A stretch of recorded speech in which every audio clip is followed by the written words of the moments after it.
Point होता है meaning और दूसरा होता है पीसी। पीसी देखा हम लोगों ने, मीनिंग की तरह देखे। तो अमलगमेशन में मीनिंग को समझिएगा।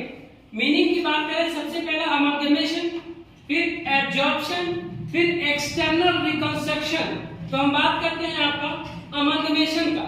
अमलगमेशन क्या है, ध्यान से सुनिएगा। देखिए इधर एक कंपनी है एक्स और एक कंपनी है वाई, दोनों कंपनी आपस में अमलगमेट हो जा रही है, मिल जा रही है, मिश्रण हो जा रहा है और मिल के एक नई कंपनी बना रही है जेड। ये कौन सी कंपनी है, ओल्ड कंपनी। ये कौन सी कंपनी है, ओल्ड कंपनी। और ये कौन सी कंपनी है, न्यू कंपनी।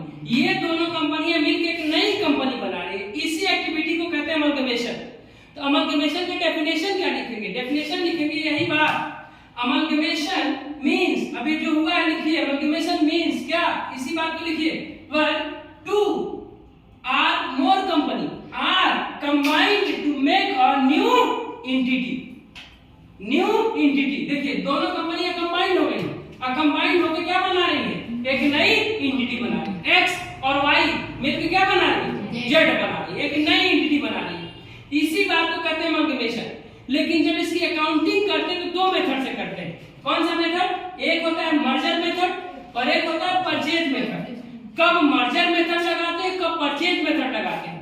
इनकी भी अकाउंटिंग मर्जर परचेज, इनकी भी अकाउंटिंग मर्जर परचेज, इनकी भी अकाउंटिंग मर्जर परचेज। यानी कुछ भी हो, चाहे एक्सटर्नल रिकंस्ट्रक्शन हो, चाहे एब्जॉर्प्शन हो, चाहे अमलगमेशन हो, सबको दो ही मेथड से लगाते हैं। एग्जाम में आता है मेथड ऑफ अकाउंटिंग, तो मेथड ऑफ अकाउंटिंग में ये नहीं है, मेथड ऑफ अकाउंटिंग में बस दो ही है, एक मर्जर और एक परचेज।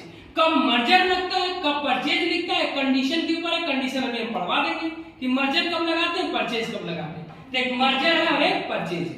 आइए जरा इसका जरा देखिए एब्जॉर्प्शन। एब्जॉर्प्शन क्या है, एक एक्स लिमिटेड है, ये हो गया ओल्ड कंपनी, वाई लिमिटेड है, ये भी क्या है, ओल्ड कंपनी।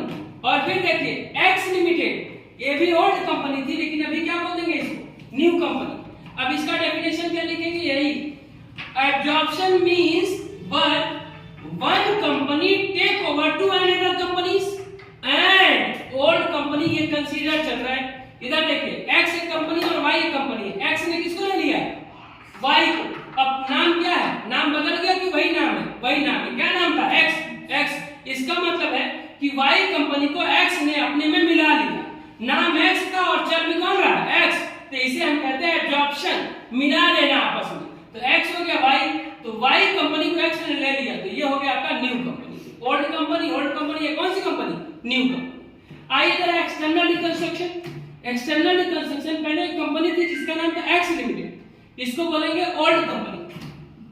और ये कौन है, नई कंपनी जिसका नाम है वाई लिमिटेड, ये है न्यू कंपनी। इसमें क्या कर दिया, एक्सटर्नल रिकंस्ट्रक्शन कर दिया। एक्सटर्नल रिकंस्ट्रक्शन का मतलब बाहरी रूपरेखा बदल दिया, तो नाम बदल दिया इसका। एक्स लिमिटेड को क्या दे दिया, वाई लिमिटेड। तो ओल्ड कंपनी खत्म हो गई और नई कंपनी में कन्वर्ट हो गई। जरा देखिए पहले एक बैंक हुआ करता था यूटीआई, और वो आज बैंक किस नाम से जाना जाता है, एक्सिस बैंक से। तो यूटीआई था तो कंज्यूमर नहीं जाते थे, कस्टमर थे ही नहीं उसके पास।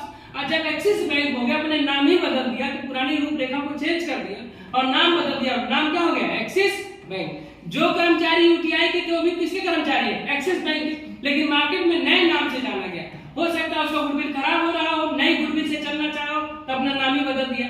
इसी एक्टिविटीज को भी कहते हैं एक्सटर्नल रिकंस्ट्रक्शन। इसकी भी अकाउंटिंग दो मेथड्स होती है, मर्जर या परचेज। तो मर्जर या परचेज मीनिंग नहीं है, मर्जर या परचेज अकाउंटिंग करने का नियम है। इन नियम के आधार पर अकाउंटिंग करते हैं। कब मर्जर लगाते हैं, कब परचेज, वो अगले टॉपिक में हम स्टडी करेंगे। यही है meaning of amalgamation, accounting standard. Clear है।